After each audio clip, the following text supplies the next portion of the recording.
জেলা যুব তৃণমূলের ডাকে ২১শে জুলাইয়ের প্রস্তুতি সভা চলাকালীন ভরা মঞ্চে একে অপরের দিকে আঙ্গুল উঁচিয়ে তর্কাতর্কিতে জড়িয়ে পড়লেন বর্ষিয়ান বিধায়ক এবং জেলা তৃণমূল মুখপাত্র। যখন মঞ্চ থেকে দলের ঐক্য নিয়ে বড়াই করেছেন জেলা তৃণমূল সভাপতি, তখন এই ধরনের ছবি সামনে আসতে অস্তিত্ব বেড়েছে শাসক শিবিরে। যদিও তর্কের কারণ এবং এই ঘটনা নিয়ে মুখ খুলতে চায়নি নেতৃত্ব, তীব্র কটাক্ষ বিজেপি, শুরু হয়েছে তরজা।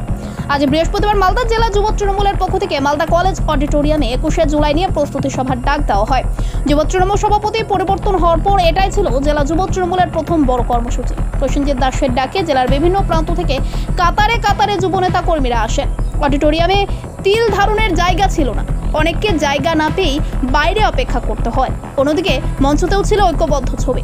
জেলা তৃণমূল সভাপতি আব্দুর রহিম বক্সি, চেয়ারম্যান চৈতালি সরকার, রাজ্যসভার সাংসদ মৌসুম নূর, ইংরেজবাজার পৌরসভার চেয়ারম্যান কৃষ্ণেন্দু নারায়ণ চৌধুরী, মানিকচকের বিধায়ক সাবিত্রী মিত্র সহ জেলা তৃণমূলের সমস্ত শীর্ষ নেতৃত্বরা উপস্থিত ছিলেন। এদিন নেতৃত্বরা প্রত্যেকে এই ছবি এবং ভরা অডিটোরিয়াম দেখে ঐক্যের বার্তা দেয়। জেলা তৃণমূল সম্পূর্ণ ঐক্যবদ্ধ আছে এই দাবি করে, কিন্তু তার মাঝেই ঘটে ছন্দপতন। মঞ্চে তখন বক্তব্য দিচ্ছিলেন কৃষ্ণেন্দু নারায়ণ চৌধুরী।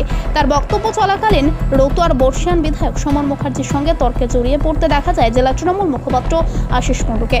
একে অপরের দিকে আঙ্গুল উঁচিয়ে কথা বলে, যে ছবি অভ্যন্তরের দ্বন্দ্ব প্রকট করেছে।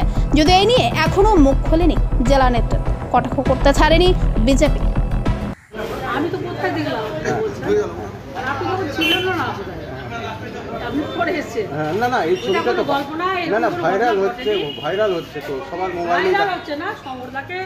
সমরদা ওর সাথে একই মেরেছে, ওই একই না না, বলছি যে বললেন যে টিকিট নিয়ে যে কোনো মানে ওর খাস জমি হয়ে গেছে, টিকিট পাবে না, ধরে নিচ্ছে যে কেউ তাই। উনি বলছেন, বয়স হয়ে যাচ্ছে, উনি যা বলছেন কি এরকম কোনো খারাপ কিছু নয়। যার এলাকাতে যে কেউ যেতে পারে, এটা কাউকে খেলা জায়গা নয়, সবাই কি বলেছে কথা আমি তো শুনি না। কিন্তু কেমন একটা দেখাচ্ছিল, আমি মিটিং নিয়ে ব্যস্ত ছিলাম, মিটিং নিয়ে কথা বলছিলাম, অন্য ব্যাপার আমি জানি না। না সমরদা এরকম ওটাও তো দেখলাম না। না না, নিজের মানে বক্তব্য রাখতে গিয়ে বলছেন যে আমার খাস জমি, যে কেউ ঢুকে যাচ্ছে ওখানে। খাস জমি কাউরি পার্সোনাল হয় না। না ওর তাহলে কি ওর জমিতে মানে আতঙ্কে ভুগছে সমরদা? না না, এরকম কিছু নেই। দল যাকে চিন্তা করবে সেই হবে। সমরদা কি আতঙ্কে আছে? আমি এটা বলতে পারি। দেখুন, সমর মুখোপাধ্যায় আমাদের দলের অত্যন্ত প্রবীণ বিধায়ক এবং উনি রতুয়ার বিধায়ক। তো দলে কে টিকিট পাবে না পাবে সেটা ঠিক করবেন স্বয়ং দলনেত্রী মমতা বন্দ্যোপাধ্যায়। আমরা যুব তৃণমূলের মিটিং চলছিল, সেখানে আমরাও খবর পেয়েছি। তবে মঞ্চের উপরে এই ধরনের ঘটনা বাঞ্ছনীয় নয়।